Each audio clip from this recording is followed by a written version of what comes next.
अल्पा और धीरज बचपन से एक दूसरे को जानते थे। गांव के वही कच्चे रास्ते, वही स्कूल, वही शाम की बैठक। धीरज हमेशा अल्पा का ख्याल रखता था। अगर अल्पा स्कूल न आए तो धीरज नोटबुक घर छोड़ जाता। अगर किसी ने अल्पा से बदतमीजी की तो धीरज बिना कुछ सोचे सामने खड़ा हो जाता। गांव वालों के लिए ये सिर्फ गहरी दोस्ती थी, पर अल्पा के लिए हर छोटी चीज का मतलब था धीरज का मुस्कुराना, उसका अल्पा के लिए पानी ला देना, उसका अल्पा को अंधेरे में घर तक छोड़ना। अल्पा के दिल में धीरे धीरे एक विश्वास जम गया, अगर इतना ख्याल रखता है तो प्यार भी करता ही होगा। समय बीतता गया, दोनों जवान हो गए। धीरज का व्यवहार वही रहा, सीधा साफ अपना सा, और अल्पा का प्यार अब बचपन का नहीं रहा। अब वो पूरी तरह से अलग हो चुका था।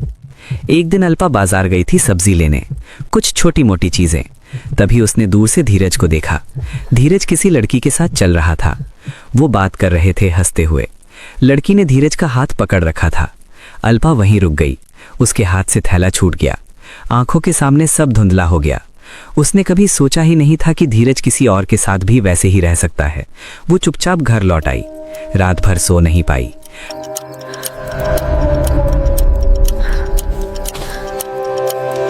अगली बार जब धीरज मिला, अल्पा ने मुंह फेर लिया। धीरज हैरान हो गया। क्या हुआ? कौन थी वो लड़की? मेरी सौतन? अल्पा तुम भी ना। फिर शांत होते हुए बोला, उसका नाम हंसा है, मैं उससे प्यार करता हूं। अल्पा के लिए ये शब्द तलवार जैसे थे। उसने हिम्मत करके पूछा, तुम मुझसे प्यार नहीं करते? धीरज ने कोई ड्रामा नहीं किया, न झूठ बोला न उम्मीद दी, बस सीधे सा जवाब, नहीं, तुम मेरी बहुत अच्छी दोस्त हो।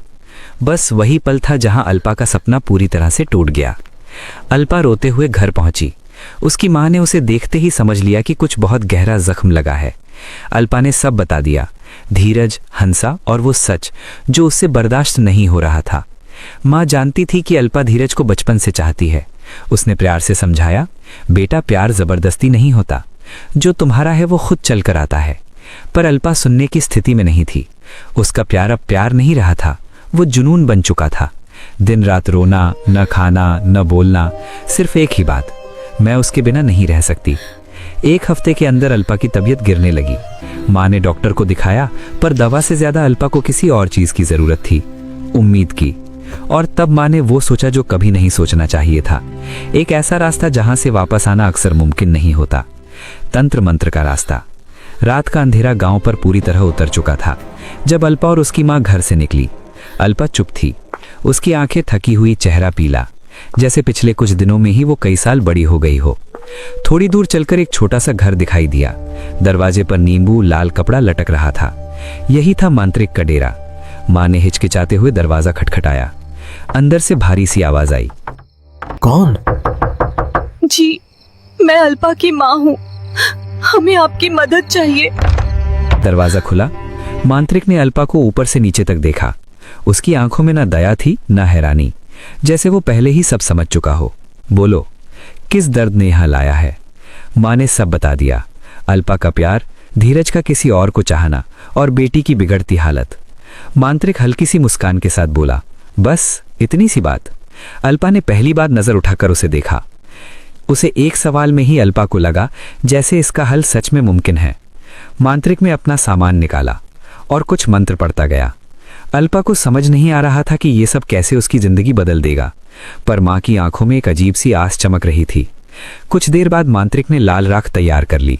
उसने उसे एक छोटी सी पुड़िया में बांधा और अल्पा के हाथ में देते हुए कहा, इस राख को किसी भी खाने वाली चीज में मिलाना और जिससे तुम प्यार करती हो उसे खिला देना।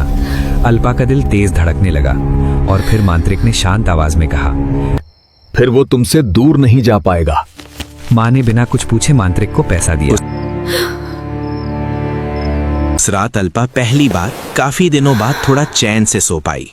अगली सुबह अल्पा की तबीयत वाकई थोड़ी बेहतर लग रही थी। उसने धीरज के लिए उसकी पसंद का गाजर का हलवा बनाया। अब सब ठीक हो जाएगा। बनाते वक्त उसने लाल राख की पुड़िया खोली और थोड़ा सा हलवे में मिला दिया। अल्पा के हाथ कांप रहे थे, पर उसके मन में सिर्फ एक ही सोच थी, बस अब सब ठीक हो जाएगा। दोपहर को वो धीरज से मिलने गई। धीरज उसे देखकर थोड़ा झिझक गया। शायद उसे लगा अल्पा अब समझ चुकी होगी। अल्पा ने नॉर्मल सी आवाज में पूछा, और बताओ तुम्हारी प्रेमिका कैसी है? धीरज ने चैन की सांस ली। चली गई है 2 हफ्तों के लिए। वो हंसते हुए बोला, तुम्हारी पसंद का हलवा बनाया है। धीरज ने खुश होकर टिफिन लिया और बिना सोचे समझे खाने लगा। कुछ ही चम्मच बाद उसका चेहरा बदलने लगा। उसे लगा जैसे उसका सिर घूम रहा हो। अल्पा ने तुरंत उसे संभाल लिया। धीरज ने उस पल अल्पा को अजीब सी नजर से देखा, जैसे वो पहली बार उसे वाकई देख रहा हो। थोड़ी देर बाद वो संभल गया, पर उस दिन के बाद कुछ बदल चुका था। शाम को अल्पा ने देखा धीरज उसके घर के आसपास ही घूम रहा था। अल्पा नीचे आई। धीरज ने बिना कुछ कहे उसका हाथ पकड़ लिया। अल्पा समझ गई, लाल राख ने अपना काम शुरू कर दिया था। अगले कुछ दिनों में धीरज अल्पा के प्यार में बावरा सा हो गया। वो अक्सर अल्पा के घर के बाहर चक्कर मारता। वो अक्सर अल्पा को मिलने के बहाने ढूंढता। एक दिन उसने अल्पा से अपने प्यार का इजहार कर ही लिया। अल्पा खुशी से भूले ना समाई। इसी के कुछ दिन बाद धीरज अपनी माँ को लेकर अल्पा के घर आया। रिश्ते की बात हुई, सब खुश थे और एक ही महीने में दोनों की शादी हो गई। शादी के बाद अब सब ठीक हो गया।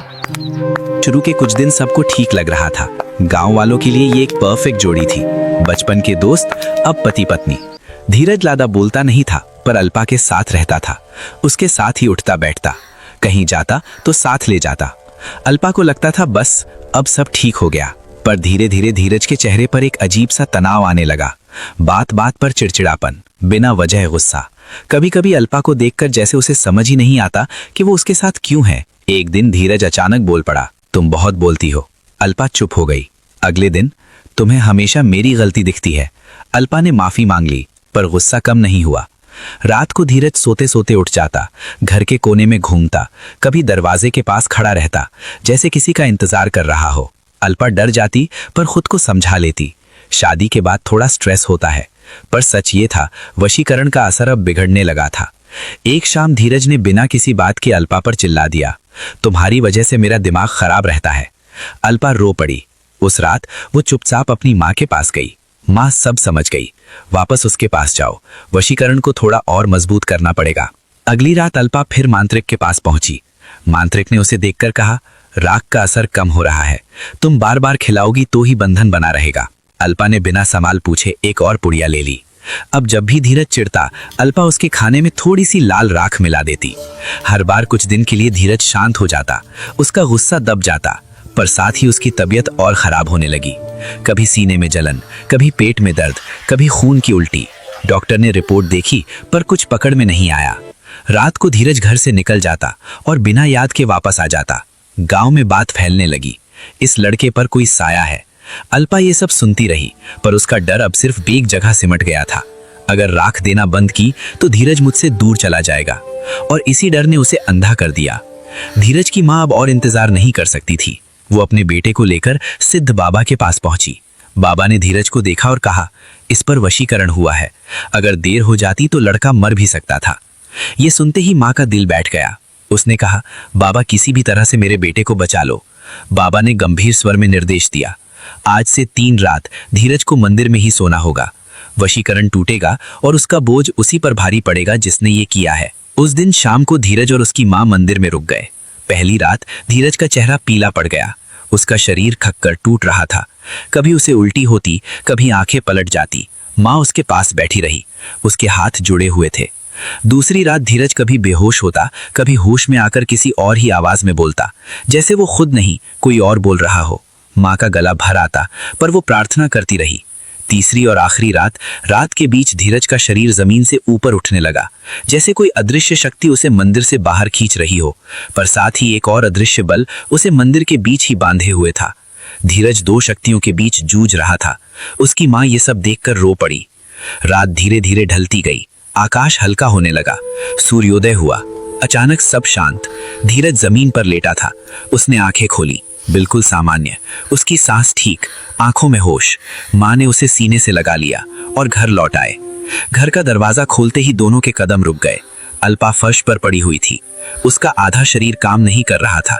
आंखें खुली थी, पर चेहरे पर वो पहले वाली जिंदगी नहीं थी। धीरज और उसकी माँ कोई शब्द बोले बिना सब समझ गए। वशीकरण का बोझ अपनी असल जगह लौट चुका था। अल्पा ने धीरज की तरफ देखा, पर कुछ कह नहीं पाई। धीरज के मन में गुस्सा नहीं था, सिर्फ एक गहरा सा दर्द था। उसने शांत आवाज में कहा, अल्पा, जो बंधन तुमने बनाया उसने हम दोनों को तोड़ दिया। धीरज ने कोई बदला नहीं लिया, न शोर न इल्जाम। उसने अल्पा को उसके मायके भेज दिया। 2 साल बीत गए। काश मैंने वशीकरण नहीं किया होता। ये कहानी अगर आप